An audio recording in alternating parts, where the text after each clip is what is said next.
La réussite sociale, vous le savez, s'affiche au poignet. Et c'est presque quotidien sur Instagram, si vous suivez les bons ou je dirais les mauvais comptes Instagram.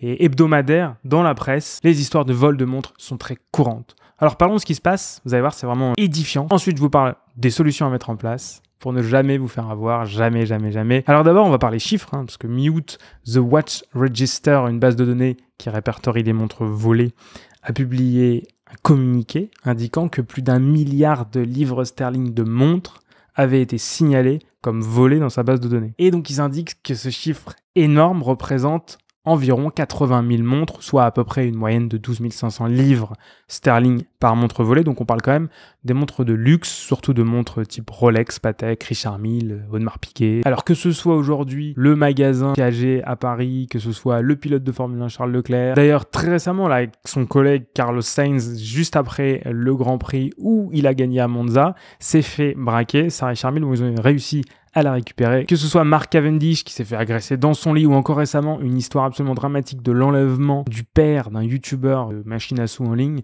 qui s'appelle Tuffer et dont le père s'est fait enlever puisqu'il avait montré, je dirais assez copieusement, sa riche collection de montres sur YouTube. Il avait flex, comme on dit dans le jargon. Les malfaiteurs savaient qu'il avait une énorme collection de montres, donc potentiellement il avait de l'argent et potentiellement pouvait donner une rançon. Toutes ces collections peuvent susciter la convoitise et on voit que des plus riches aux moins riches, eh bien personne n'est à l'abri. Mais alors, est-ce que c'est juste une histoire de sensationnalisme ou alors est-ce que c'est bien une réalité qui vraiment, je trouve, fait assez peur? Eh bien, parlons chiffres et notamment de ceux de Watch Register qui rapportent qu'environ 6800 montres ont été ajoutées à son registre de montres volées l'année dernière. Ça fait une augmentation de plus 60% par rapport à l'année précédente. C'est colossal.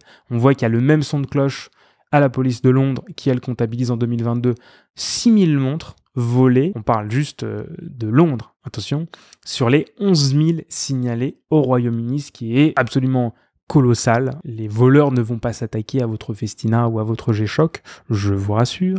Ils ciblent plutôt des marques dont je vous ai cité les noms un petit peu avant, Richard Mille, Patek Philippe, Rolex, voilà, toutes ces grandes marques qui ont une très grande valeur et qui se revendent très bien. Le prix moyen des montres volées à Londres tourne autour des 10 000 livres, alors qu'avant, eh bien, c'était plutôt autour de 5 000 livres par pièce volée. Même chose aux USA, il y a eu ces derniers mois une augmentation de 30% des crimes contre les bijoutiers, c'est un record. Et notre belle capitale parisienne n'est pas épargnée. La police a créé en son sein une unité spéciale, qui est une unité dédiée au vol de montres de luxe. D'ailleurs, ça a permis, heureusement, de faire diminuer le nombre de vols dans la capitale. Ça a fait baisser le nombre de vols de 44% cet été par rapport à l'année précédente. Donc voilà, les voleurs se sont peut-être un petit peu rendus compte qu'on prenait le problème au sérieux. D'ailleurs, même les marques ont commencé à prendre le sujet au sérieux, forcément, puisque ça vient un petit peu impacter leur image. Ça risque d'impacter les ventes si les clients commencent à avoir peur de porter les pièces. D'ailleurs, le PDG d'Audemars Piguet avait d'ailleurs déclaré que c'était un énorme problème avant de lancer son service AP Coverage, qui couvre en fait pendant 2 ans chaque montre neuve volée au domicile ou en voyage. Et AP s'engage à remplacer cette montre neuve pendant 2 ans. Donc c'est une sorte d'assurance qui est incluse avec la montre. C'est quand même énorme de la part d'une marque. Vous imaginez si BMW ou Mercedes ou Rolls-Royce disaient écoutez, si vous faites voler votre Rolls-Royce dans les 2 ans, eh bien on vous la remplace. Richemont a aussi annoncé cette année le lancement de Ankyrius, je sais pas comment on dit d'ailleurs, Ankyrius, qui permet à chacun d'enregistrer gratuitement montre, bijoux avec les numéros de série, tout ça dans un espace fermé et protégé, et de signaler une fois que c'est volé. Bon voilà, on n'espère pas que ce soit volé, mais si par malheur c'est volé, eh bien on peut renseigner les numéros de série, les pièces qui ont été volées, et par conséquent, ça va aider les revendeurs, les acheteurs, tous ceux qui veulent acheter une montre en seconde main ou un bijou. Ça permet de vérifier dans cette base de données d'Ankyrius, de savoir si la montre ou la pièce ou le bijou a été volé précédemment. Alors accrochez-vous bien, parce que là on parle de chiffres vraiment colossaux. Depuis avril de cette année, 28 000 bijoux ou montres ont été déclarés perdus ou volés dans le monde. Mais alors pourquoi une telle augmentation ? C'est assez simple. Les montres de luxe, elles ont le vent dans le dos, les prix de revente ont augmenté, la désirabilité a augmenté. Il faut avoir une belle montre pour faire le malin sur Instagram. La montre était auparavant le bijou de l'homme, mais aujourd'hui c'est une preuve social. Je porte une AP, donc je suis. C'est une preuve de réussite. En plus, elles sont très difficiles à avoir. Donc on sait qu'une fois qu'on leur a volé, on pourra la revendre assez facilement puisqu'on trouvera un client peu regardant et qui voudra absolument cette pièce pour l'avoir et faire partie du club exclusif de ceux qui l'ont. Eh bien, au final, on a un marché gris qui est euphorique et forcément, ça va intéresser les voleurs qui sont là, forcément, où il y a de l'argent. Il faut aussi dire que c'est de l'argent facile. Comment faire 20 000 euros ou 100 000 euros en volant une chose en 3 minutes dans la rue? Il n'y a pas grand-chose. Les montres, les bijoux et les voitures, c'est très difficile de voler une voiture. Il faut avoir une technique particulière. Il faut avoir de la logistique, puisque les voitures, il faut les déplacer. La voiture, on ne peut pas la mettre dans sa poche. Alors que le bijou, la montre, c'est 3 minutes dans la rue.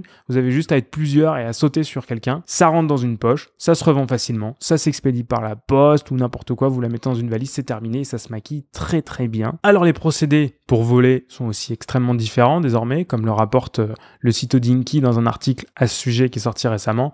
Les vols sont réalisés dans la rue, à l'arraché, ou alors avec des moyens un petit peu plus malins, un petit peu comme de la magie. On va détourner votre attention et puis on va arracher votre montre sans que vous vous en rendiez compte. Ça arrive assez souvent et je pense que ça doit être vraiment terrible parce qu'on s'en rend pas compte. On s'en rend compte une fois que la personne est partie. C'est des petits malins qui font ça. C'est pas le kidam, c'est des gens qui sont très très très bien entraînés. Ou alors les vols sont faits dans les boutiques et moins dans les appartements. Alors c'est normal parce qu'en fait on est tous en télétravail, il y a beaucoup plus de monde dans les maisons, donc forcément les cambriolages sont un petit peu plus compliqués à réaliser. Mais alors après vous allez me demander où vont ces montres qui sont volées, parce que bon, vous n'avez pas envie d'acheter une montre volée, ni vous ni moi, je pense, on est des gens très honnêtes. Eh bien, ces montres, elles voyagent, elles vont faire le tour du monde, elles vont voir du pays, je vous assure, elles vont voir beaucoup plus du pays que vous et moi. L'objectif des voleurs, c'est de revendre très vite, à des prix très bas. En général, c'est vendu à une fraction du prix, c'est pas du tout vendu prix de revente chrono 24, pas du tout. C'est vendu à des resellers qui vont ensuite passer cette montre dans des réseaux qui sont plus ou moins légaux pour au final faire ressortir cette montre une fois un jour qui peut être maquillée ou non dans un réseau légal où là elle sera vendue à bon prix, à un prix qui sera celui de la cote. Les montres peuvent même ressortir aux enchères. C'est arrivé pour une Richard Mille qui était ressortie 6 mois plus tard. Vous imaginez, c'est quand même très très court. Sous le marteau d'Antiquorum à Hong Kong, alors qu'elle avait été volée. Et elle avait même pas été maquillée. Le numéro de série était encore le même. Absolument incroyable. Vous allez dire, comment c'est possible? Eh bien, c'est possible. Et c'est encore plus possible quand c'est revendu via des revendeurs à la fois peu scrupuleux ou alors carrément pas au courant de ce qui s'est passé. Mais alors, on fait quoi pour éviter ça? Parce que c'est quand même assez dramatique de se dire qu'on peut se faire braquer sa montre dans la rue ou alors chez soi. Et bien dans un premier temps, j'ai envie de dire, on arrête de flex sur Insta, on arrête de faire le malin sur Instagram. Ça permet de ne pas se faire remarquer, de ne pas montrer aux voleurs ce que vous avez dans votre collection. C'est un excellent début. Aussi, dans la rue, faites bien attention. Si vous êtes suivi ou quoi, en général, on le voit pas. C'est quelqu'un qui vous tombe dessus, soit comme ça dans la rue à plusieurs, soit dans le hall de votre entrée, qui a repéré que vous portiez une montre et qui va venir vous la voler avec, en général, violence, soit dans un magasin, soit dans votre hall d'entrée, soit un petit peu n'importe où. On essaie aussi de pas se faire détourner de son attention pour pas avoir ces vols extrêmement malins de gens qui vont réussir à vous enlever votre boucle déployante ou votre boucle ardillon et vous la retirez sans que vous vous en rendiez compte. D'ailleurs, je le dis, je le répète, aucune des montres que je présente n'est à moi. Je n'ai pas de grande collection de montres. Je n'ai pas de marque Piguet, de grandes Rolex ou de Patek, etc. Ensuite, on fait preuve de bon sens. On évite de se balader avec sa Daytona ou sa Richard Mille dans la rue ou dans le métro en t-shirt. Je vois encore à Paris, toujours, des gens qui se baladent avec des montres extrêmement chères dans la rue, comme ça, dans le métro, même si je le prends pas extrêmement souvent, ça m'arrive et à chaque fois, la dernière fois, j'ai interpellé une dame, je lui ai dit, écoutez, rangez votre montre, parce que là, elle était comme ça, accrochée à la barre, avec sa Rolex, qui valait entre 15 et 20 000 euros. Elle avait l'air surprise, elle m'a dit, ah bon, vous pensez? Mais malheureusement, c'est prendre un vrai risque que de faire ça, et je trouve ça dommage. Juste, on peut la mettre dans sa poche et la remettre plus tard. Ça coûte rien. Pour ce qui est du stockage, vous pouvez avoir un coffre dans votre appartement. Bon, c'est une idée comme une autre. Moi, je suis pas très pro coffre dans l'appartement parce que potentiellement, quelqu'un peut venir dans votre appartement et puis vous demander de l'ouvrir, ce coffre, de gré ou de force. Le mieux, c'est quand même d'avoir une cachette un petit peu maligne chez vous. Je vous laisse regarder sur Internet. Alors, au détail, c'est peut-être un peu contraignant, mais ne gardez jamais toutes vos montres au même endroit. Un coffre à la banque, ça coûte vraiment rien. C'est dans les 60, allez peut-être 100, voire même 200 euros si vous prenez un gros coffre. Moi, le mien doit me coûter 60 euros par an. Encore une fois, c'est pas des choses de valeur vraiment, mais c'est des choses que j'ai pas envie de me faire voler. Vous pouvez ranger un petit peu tout ce que vous voulez. Et puis, vous pouvez faire un roulement. Vous gardez par exemple une pièce que vous portez, 2 ou 3 pièces que vous pouvez garder dans une cachette chez vous, et puis le reste va rester au coffre, ou alors vous gardez juste une pièce et puis le reste au coffre. Vous portez cette pièce pendant plusieurs jours, pendant plusieurs semaines, et puis quand vous avez envie de faire un roulement, essayez de trouver un coffre, je sais pas, à côté de votre travail ou à côté de votre domicile, et puis vous y allez, vous faites l'échange, et puis c'est fini. D'ailleurs, stockez vos factures d'achat et vos boîtes de montres dans des endroits différents. Et scannez-moi tout ça pour garder une copie numérique ad vitam aeternam. Vous scannez, vous l'envoyez par mail par exemple. En général, c'est plutôt une bonne chose. Ou alors si vous avez un drive, vous pouvez scanner ça. Moi, je sais que j'ai un scanner ultra rapide parce que je scanne beaucoup de documents chez moi. Tout ce qui arrive chez moi, je scanne et je jette le papier. Donc comme ça permet de dématérialiser un maximum de choses. Mais si vous vous faites voler, si les gens partent avec la facture, vous ne pourrez plus prouver que vous avez cette facture, que vous avez acheté cette pièce. Si vous partez en vacances, mettez tous vos objets de valeur au coffre, que ce soit vos petites médailles en or, vos bracelets, vos bagues, voilà, tout ce qui peut avoir de la valeur, même ce qui a juste une valeur sentimentale. Si vous n'avez pas envie de vous les faire voler, mettez dans un coffre.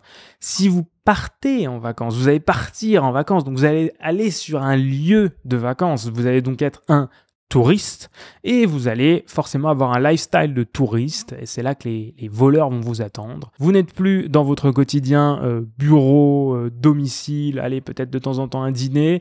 Là, vous allez être vraiment vulnérable, vous allez visiter toute la journée, vous allez être à la plage. Ne portez pas la pièce que vous aimez, ne portez pas votre Rolex Daytona ou votre Submariner Hulk uniquement parce que vous avez envie de vous balader avec. C'est pas le bon moment. Surtout quand on va en voyage dans des pays qui peuvent être un petit peu moins sûrs que d'autres. Faites attention à ça, réfléchissez bien à savoir quelle montre vous emmenez. Emmenez peut-être plutôt une Casio G-Shock qui va résister, qui ne va pas attirer l'œil des voleurs et qui va vous permettre d'être apaisé, de ne pas réfléchir à votre montre. Aussi, alors il y a une technique apparemment, mais vous pouvez prévenir le commissariat que vous partez en vacances. Alors bon, j'ai appris ça cet été parce que mes voisins ont eu une tentative d'effraction. Donc je ne sais pas si tous les commissariats font ça, mais ça peut être intéressant, comme ça la police sait que vous êtes en vacances et potentiellement elle sait qu'elle peut passer, faire des rôder dans votre coin. Si vous allez en soirée et que vous prévoyez de faire un peu la fête, de boire un peu, d'être peut-être dans un état qui ne serait pas un état de vigilance extrême, un état normal, d'être dans un lieu public, genre une boîte de nuit ou un bar,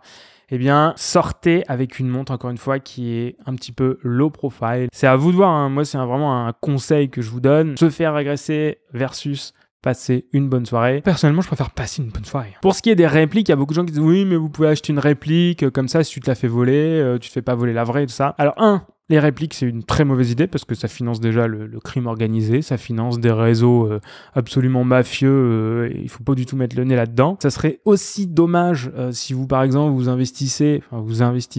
achetez une montre, allez, une belle réplique, ça vaut entre 300 et 1000 euros. Je trouve ça extrêmement dommage de dépenser cet argent dans une pièce qui potentiellement va faire que vous allez quand même vous faire violenter parce que les gens qui vous agressent vont croire que vous portez une montre à 20 000 balles alors qu'en fait non, c'est une vieille réplique. Le faux, c'est la pire des choses à faire. On n'achète pas de faux, c'est ridicule. Il vaut mieux ne pas porter quelque chose, ne pas acheter quelque chose plutôt que d'acheter quelque chose de faux. Si vous achetez du faux, quittez cette chaîne tout de suite et n'y revenez plus jamais. Merci, bonsoir. Et enfin, si vous avez de belles pièces et que vous voulez vous protéger contre une potentielle perte, il existe des assurances qui couvrent aussi le vol à l'arraché d'ailleurs. Pour ce qui est de l'assurance habitation, en général, le plafond est pas très élevé. Il faut voir avec son assureur pour faire augmenter le plafond au niveau de la valeur de votre collection. En général, ça coûte pas trop cher, hein. Bon, après, ça dépend de votre collection. Si vous avez 2 millions d'euros de montres chez vous, je pense que là, ça va vous coûter très cher. Mais dans ce cas-là, faites la technique du coffre et c'est au coffre. Je connais des gens qui ont des collections vraiment très importantes. Chez eux, ils ont quasiment rien. Ils gardent quelques pièces dans des cachettes et puis sinon, le reste est au coffre. Voilà, ce sont quelques conseils que j'applique à moi-même. Même si j'ai pas de pièces de grande valeur, je fais quand même attention. Encore une fois, je le répète, je n'ai pas les pièces que je présente. Tout ce que je présente ici, c'est des prêts. Les pièces, même les plus chères, je n'ai même pas le droit de les sortir des lieux desquels je les shoot. Si vous avez aimé cette vidéo, n'hésitez pas à laisser un pouce. Et d'ici la prochaine vidéo, prenez soin de vous.